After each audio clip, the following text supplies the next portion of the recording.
Hello everyone, this is Meenakshi Rana. In this video, I am going to explain you civics. Chapter 4, Key Elements of a Democratic Government. So let's start. Firstly, we will discuss about need to resolve conflict. In Maya's story, you read about how conflicts can often lead to violence and death because one group decides that it is all right to use force to prevent the other group from protesting. आपने माया की story में पढ़ा है कि कैसे विवाद अक्सर हिंसा का कारण बन सकते हैं और ऐसा इसलिए होता है क्योंकि एक ग्रुप यह डिसाइड करता है कि दूसरे ग्रुप को विरोध करने से रोकने के लिए बल का यूज़ करना सही होता है. Read the story again. Do you think the police shooting of Hector could have been avoided? How? Look at the next para. Conflicts occur when people of different cultures, religions, regions, or economic backgrounds do not get along with each other, or when some among them feel they are being discriminated against. विवाद तब होते हैं जब different cultures, religious, regions या economic background के लोग एक दूसरे के साथ तालमेल नहीं बिठा पाते. ऐसा तब होता है जब लोगों को लगता है कि उनके साथ भेदभाव हो रहा है. लोग अपने मतभेदों को सुलझाने के लिए हिंसात्मक तरीके भी अपना सकते हैं जिससे उस एरिया में रहने वाले दूसरे लोगों के बीच भय और तनाव पैदा हो जाता है. Let's read about some of the conflicts in our society and the role of the government in resolving them. आइए अपनी सोसाइटी के कुछ विवादों के बारे में पढ़ें और यह समझें कि सरकार इनके समाधान में क्या रोल प्ले करती है. The Indian constitution lays down the basic rules और laws that have to be followed by everyone. भारतीय संविधान में बेसिक रूल्स और लॉज दिए गए हैं जो सभी को फॉलो करने पड़ते हैं. ये लॉज सरकार और जनता दोनों के लिए होते हैं. विवादों और मतभेदों को इन लॉज के अकॉर्डिंग सोल्व करना होगा. We will read more about this in later classes. Religious processions and celebrations can sometimes lead to conflicts. For example, the route a procession takes may lead to a conflict. धार्मिक जुलूस और उत्सव कई बार समस्या का कारण बन सकते हैं. फॉर एग्जाम्पल, धार्मिक जुलूस कौन से रास्ते पर निकले, यही कई बार विवाद का कारण बन जाता है. सरकार विशेष रूप से पुलिस संबंधित प्रतिनिधियों से मिलने और समाधान निकालने का प्रयास करने में इम्पोर्टेंट रोल प्ले करती है. कई बार लोगों द्वारा पथराव करने या जुलूस को रोकने की कोशिश करने से हिंसा भड़कने का डर रहता है. तब पुलिस की जिम्मेदारी यह सुनिश्चित करने की होती है कि आपस में टकराव की स्थिति न हो, मीन्स हिंसा न फैले. Rivers too can become a source of conflict between states. A river may begin in one state, flow through another and end in a third.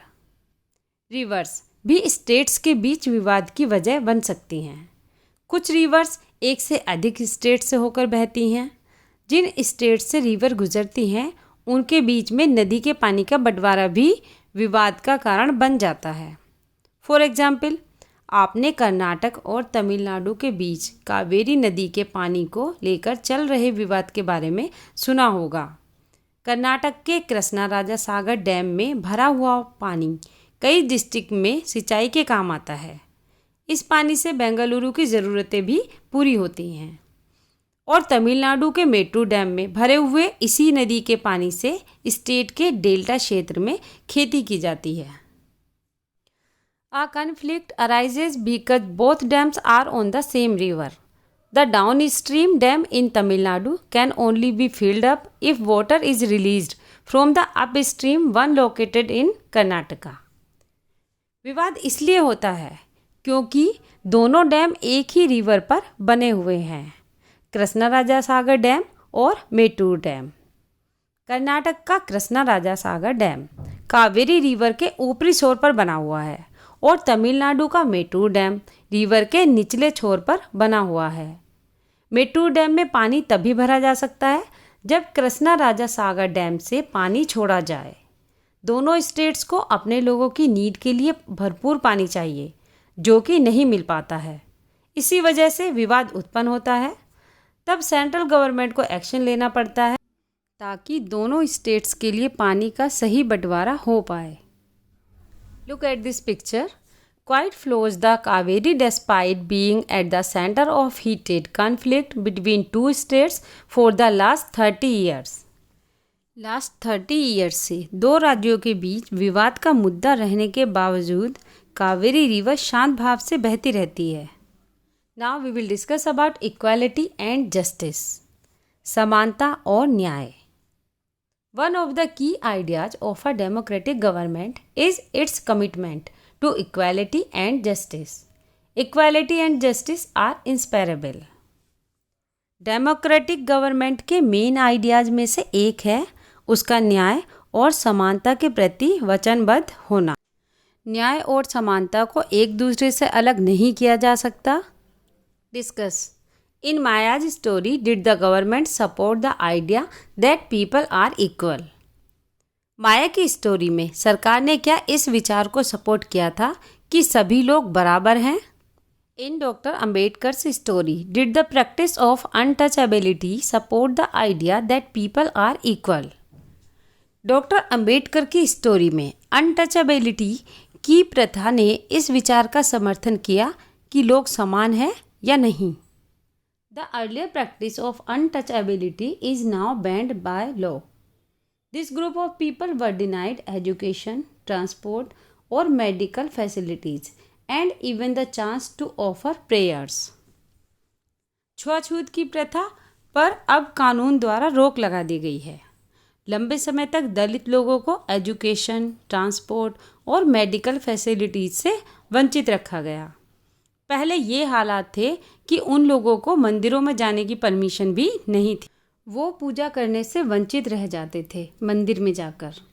Doctor Ambedkar, जिनके बारे में आपने इस बुक में पहले पढ़ा है, ने कहा है और कई अन्य लोगों ने भी कहा है कि ये प्रथा कंटिन्यू नहीं रहनी चाहिए। न्याय तभी हो सकता है जब सब लोगों के साथ बराबरी का व्यवहार हो।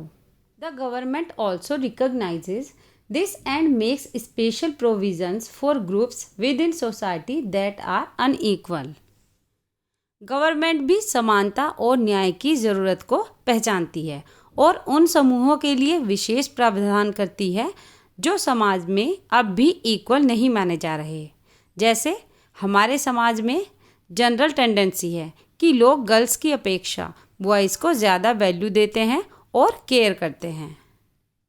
This means that society does not value the girl and boy child equally and this is unjust. इसका मतलब यह है कि सोसाइटी में बॉयज़ और गर्ल्स को इक्वली ट्रीट नहीं किया जाता, जो अन्यायपूर्ण है। इसे दूर करने के लिए सरकार ने कुछ विशेष कदम उठाए हैं जिससे गर्ल्स अपने साथ होने वाले अन्याय से छुटकारा पा सकेंगी। जैसे गवर्नमेंट स्कूल्स और कॉलेजेस में गर्ल्स की फ़ीस खत्म या कम कर दी गई है। How do you think lowering the school fees would help girls attend school? आपके अकॉर्डिंग फ़ीस घटा देने से गर्ल्स को स्कूल जाने में कैसे मदद मिलेगी? क्या आपने किसी के साथ कोई भेदभाव होते देखा है? उदाहरण देके बताइए कि इस सिचुएशन में आपने उसकी क्या हेल्प की।